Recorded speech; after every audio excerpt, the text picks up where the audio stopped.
ನಮಸ್ಕಾರ ಸ್ನೇಹಿತರೆ, ಶ್ರೀ ಸಾನ್ವಿ ಕುಟುಂಬಕ್ಕೆ ನಿಮಗೆಲ್ಲರಿಗೂ ಸ್ವಾಗತ. ನಾನು ಪ್ರತಿಮಾ. ಇವತ್ತು ನಾನು ದಂಟಿನ ಸೊಪ್ಪಿನ ಪಪ್ಪು ಮಾಡ್ತಾ ಇದ್ದೇನೆ. ಈ ದಂಟಿನ ಸೊಪ್ಪಿನ ಪಪ್ಪು ನಮ್ಮ ಚಪಾತಿ, ರೈಸು, ದೋಸೆ ಯಾವುದ್ರ ಜೊತೆ ನೀವು ತಿಂದರೂ ಕೂಡ ಸಖತ್ ಟೇಸ್ಟನ್ನು ಕೊಡುವಂಥ ಒಂದು ದಂಟಿನ ಸೊಪ್ಪಿನ ಪಪ್ಪು. ತುಂಬಾ ಚೆನ್ನಾಗಿರುತ್ತೆ. ನೀವು ಒಮ್ಮೆ ಮಾಡಿದರೆ ಮತ್ತೆ ಮತ್ತೆ ಮಾಡಿ ತಿಂತೀರಾ. ಅಷ್ಟು ಒಂದು ಟೇಸ್ಟು ನಿಮ್ಮ ಬಾಯಲ್ಲಿ ಅದು ನೆನಪಿಸ್ತಾ ಇರುತ್ತೆ. ಅಷ್ಟು ಚೆನ್ನಾಗಿರುವಂಥ ಈ ದಂಟಿನ ಸೊಪ್ಪಿನ ಪಪ್ಪನ್ನು ಮಾಡೋದು ಹೇಗೆ ನೋಡೋಣ ಬನ್ನಿ. ನಾನಿಲ್ಲಿ 1 ಕಪ್ಪಷ್ಟು ಹೆಸರು ಬೇಳೆಯನ್ನು ತಗೊಂಡಿದ್ದೇನೆ. ನೀವಿಲ್ಲಿ ತೊಗರಿ ಬೇಳೆಯನ್ನಾದರೂ ತಗೊಳ್ಬೋದು. ನಾನಿಲ್ಲಿ ಹೆಸರು ಬೇಳೆಯನ್ನು ತಗೊಂಡಿದ್ದೇನೆ. ಅದನ್ನು ಚೆನ್ನಾಗಿ ನಾನು ವಾಶ್ ಮಾಡಿ 3 ವಿಸಿಲ್ ತೆಗಿತೇನೆ. ಇವಾಗ ಒಂದು ಮಿಕ್ಸಿ ಜಾರಲ್ಲಿ 4 ಬ್ಯಾಡಗಿ ಮೆಣಸಿನ್ಕಾಯಿ ಹಾಕ್ಕೊಂಡಿದ್ದೇನೆ. 1 ಟೇಬಲ್ ಸ್ಪೂನು ಧನಿಯಾ, ಹಾಗೆ ಅರ್ಧ ಟೇಬಲ್ ಸ್ಪೂನು ಜೀರಿಗೆನ ಹಾಕ್ಕೊಂಡಿದ್ದೇನೆ. ಹಾಗೆ ಒಂದು 5-6 ಎಸ್ಲು ಬೆಳ್ಳುಳ್ಳಿ. ಇವಾಗ ನಾನು ಒಂದು 1/4 ಸ್ಪೂನು ಮೆಂತ್ಯ ಹಾಕ್ಕೊಳ್ತಾ ಇದ್ದೇನೆ. ಇಲ್ಲಿ ನಾನು ಮಸಾಲೆಯನ್ನು ಯಾವುದೇ ರೀತಿ ಹುರಿದಿಲ್ಲ, ಹಾಗೆ ಹಾಕ್ಕೊಳ್ತಾ ಇದ್ದೇನೆ. ಹಾಗೆ ಸ್ವಲ್ಪ ಕೊತ್ತಂಬರಿ ಸೊಪ್ಪು. ಇಷ್ಟನ್ನು ಚೆನ್ನಾಗಿ ನಾನೀಗ ನೀರು ಎಷ್ಟು ಬೇಕಷ್ಟು ಹಾಕಿ ಗ್ರೈಂಡ್ ಮಾಡ್ಕೊಂಡು ಬರ್ತೀನಿ. ಇದನ್ನು ನಾವು ತುಂಬ ಗ್ರೈಂಡ್ ಮಾಡೋ ಅವಶ್ಯಕತೆ ಇಲ್ಲ. ಹಾಗೆ ಇಲ್ಲಿ ಒಂದು ಕಪ್ಪಲ್ಲಿ ನಾನು ಒಂದು ಸಣ್ಣ ಲಿಂಬೆಹಣ್ಣೆ ಗಾತ್ರದಷ್ಟು ಹುಣಸೆ ಹಣ್ಣನ್ನು ನೀರಲ್ಲಿ ನೆನೆ ಹಾಕಿ ಇಟ್ಕೊಳ್ತಾ ಇದ್ದೇನೆ. ಇದು ಚೆನ್ನಾಗಿ ಹುಣಸೆ ಹಣ್ಣು ನೆನೆಯಲಿ. ಇವಾಗ ಒಲೆ ಮೇಲೆ ಒಂದು ಪಾತ್ರೆಯನ್ನು ಇಟ್ಕೊಂಡಿದ್ದೇನೆ. ಅದಕ್ಕೆ ನಾನು 2 ಸ್ಪೂನ್ ಎಣ್ಣೆ ಹಾಕ್ಕೊಳ್ತಾ ಇದ್ದೀನಿ. ಎಣ್ಣೆ ಬಿಸಿ ಆಗ್ತಾ ಬಂತು. ಇದಕ್ಕೆ ಇವಾಗ 1 ಸ್ಪೂನು ಸಾಸಿವೆನ ಹಾಕ್ಕೊಳ್ಳುವ.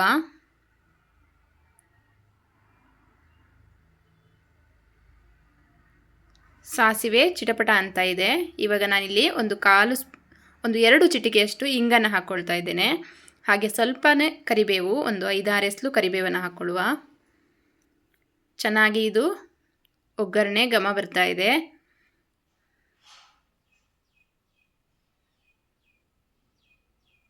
ಇವಾಗ ನಾನು ಒಂದು ಸಣ್ಣ ಈರುಳ್ಳಿಯನ್ನು ಚಿಕ್ಕ ಚಿಕ್ಕ ಪೀಸಾಗಿ ಕಟ್ ಮಾಡಿ ಇಟ್ಕೊಂಡಿದ್ದೇನೆ. ಅದನ್ನು ಕೂಡ ಇದರಲ್ಲಿ ಹಾಕ್ಕೊಳ್ತಾ ಇದ್ದೇನೆ. ಈರುಳ್ಳಿ ಚೆನ್ನಾಗಿ ಫ್ರೈ ಮಾಡಿಕೊಳ್ಳುವ.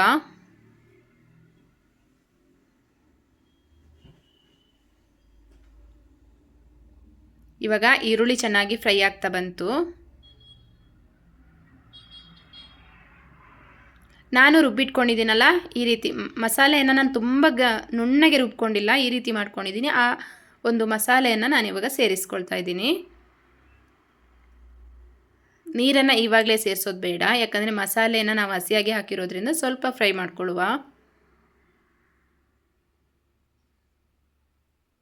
ಚೆನ್ನಾಗಿ ಮಸಾಲೆಯನ್ನು ನಾವು ಫಸ್ಟು ಫ್ರೈ ಮಾಡ್ಕೋಬೇಕು. ನೀವು ಮಸಾಲೆಯನ್ನು ರುಬ್ಬಲಿಲ್ಲ ಅಂತಾದರೆ ಚಿಲ್ಲಿ ಪೌಡರು, ಹಾಗೆ ಧನಿಯಾ ಪೌಡರು ಮತ್ತು ಜೀರಾ ಪೌಡರನ್ನು ಈ ಮೂಮೆಂಟಲ್ಲಿ ಸೇರಿಸ್ಕೊಳ್ಬೋದು.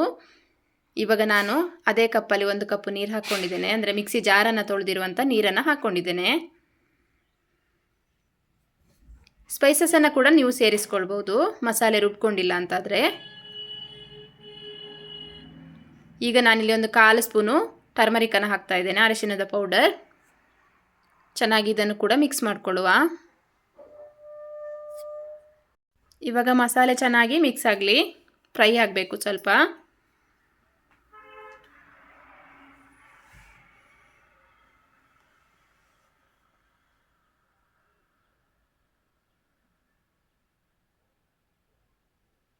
ಈಗ ಮಸಾಲೆ ಚೆನ್ನಾಗಿ ಕುದೀತಾ ಇದೆ ನೋಡಿ. ಈ ಮೂಮೆಂಟಲ್ಲಿ ನಾನು ತೊಳೆದಿಟ್ಕೊಂಡಿರೋಂಥ ಸೊಪ್ಪನ್ನು ಸೇರಿಸ್ತೇನೆ. ನಾನಿಲ್ಲಿ ದಂಟಿನ ಸೊಪ್ಪನ್ನು ತೊಗೊಂಡಿದ್ದೇನೆ. ನೀವು ಯಾವುದೇ ಸೊಪ್ಪಾದರೂ ತೊಗೊಳ್ಬೋದು. ದಂಟಿನ ಸೊಪ್ಪನ್ನು ಚೆನ್ನಾಗಿ ವಾಶ್ ಮಾಡಿ ನಾನು ಎತ್ತಿಟ್ಕೊಂಡಿದ್ದೇನೆ. ಅದನ್ನು ಇವಾಗ ಎಲ್ಲವನ್ನು ಕೂಡ ಇದರಲ್ಲಿ ಸೇರಿಸ್ಕೊಳ್ತೇನೆ. ನೀವು ಬೇರೆ ಸೊಪ್ಪನ್ನಾದರೂ ಇಲ್ಲಿ ಹಾಕ್ಬೋದು. ಯಾವ ಸೊಪ್ಪಲ್ಲಿ ಮಾಡಿದರೂ ಕೂಡ ಟೇಸ್ಟು ತುಂಬಾ ಚೆನ್ನಾಗಿ ಬರುತ್ತೆ ಈ ರೀತಿ ಮಾಡೋದ್ರಿಂದ. ಈಗ ಎಲ್ಲ ಸೊಪ್ಪನ್ನು ಹಾಕಿ ಚೆನ್ನಾಗಿ ಮಿಕ್ಸ್ ಮಾಡ್ಕೊಳ್ಳುವ. ನಾವು ಮಸಾಲೆ ಜೊತೆ ಸೊಪ್ಪನ್ನು ಮಿಕ್ಸ್ ಮಾಡ್ಕೊಳ್ಳುವ.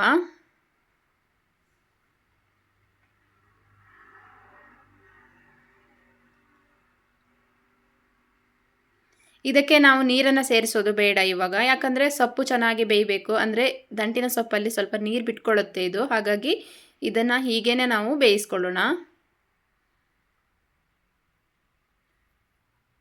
ಮಸಾಲೆ ಜೊತೆ ಸೊಪ್ಪು ಚೆನ್ನಾಗಿ ಬಾಯ್ಲ್ ಆಗಲಿ. ಈಗ ಒಂದು ಲಿಡ್ಡನ್ನು ಕ್ಲೋಸ್ ಮಾಡಿ ನಾನು ಬಾಯ್ಲ್ ಆಗಲಿಕ್ಕೆ ಬಿಡ್ತೇನೆ.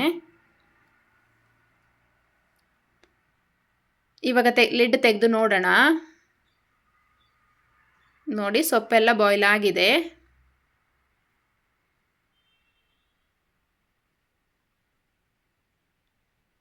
ಚೆನ್ನಾಗಿ ಸೊಪ್ಪು ಬೆಂದಿದೆ. ಈಗ ನಾವು ಬೇಯಿಸಿ ಇಟ್ಕೊಂಡಿರೋಂಥ ಬೇಳೆಯನ್ನು ಹಾಕ್ಕೊಳ್ಳುವ. ನೀವು ತೊಗರಿಬೇಳೆ ತಗೊಳ್ತೀರಾ ಅಂದರೆ ಸ್ವಲ್ಪ ಸ್ಮ್ಯಾಶ್ ಮಾಡಿ ಹಾಕ್ಕೊಂಡ್ರೆ ಚೆನ್ನಾಗಿರುತ್ತೆ.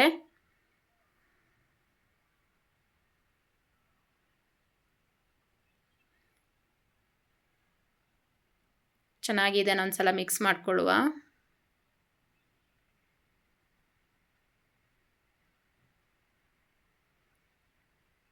ಅದೇ ಕುಕ್ಕರಿಗೆ ಇನ್ನೊಂದು ಸ್ವಲ್ಪ ನೀರನ್ನು ಹಾಕಿ ನಾನು ಸೇರಿಸ್ತೇನೆ. ನೀರನ್ನು ಹಾಕ್ಕೊಳ್ತೇನೆ ಇದಕ್ಕೆ. ಇದು ಪಪ್ಪು ಆದ್ದರಿಂದ ಜಾಸ್ತಿ ನೀರನ್ನು ಕೂಡ ಸೇರಿಸಲಿಕ್ಕೆ ಹೋಗಬಾರ್ದು. ಎಷ್ಟು ಬೇಕು ಅಷ್ಟೇ ಇದೇ ಹದದಲ್ಲಿದ್ದರೆ ಚೆನ್ನಾಗಿರುತ್ತೆ.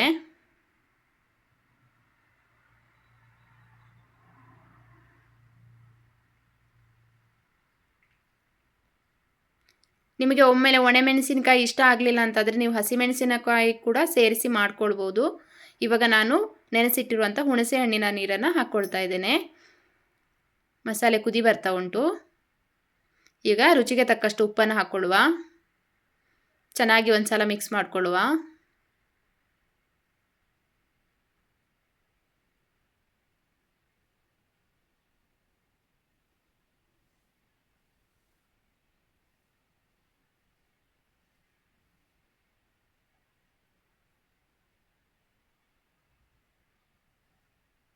ತುಂಬ ಚೆನ್ನಾಗಿರುತ್ತೆ ಇದು.